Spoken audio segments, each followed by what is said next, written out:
Chosan guys, grabe sobrang lamig. Doon sana ako mag-exercise sa taas. Ay naku, sobrang lamig ang hangin kasi. Kaya balik na naman ako doon sa may Starbucks.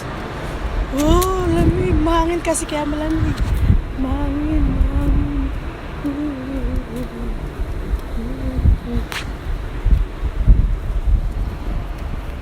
Sobrang hangin, liliparin ang bonnet ko doon.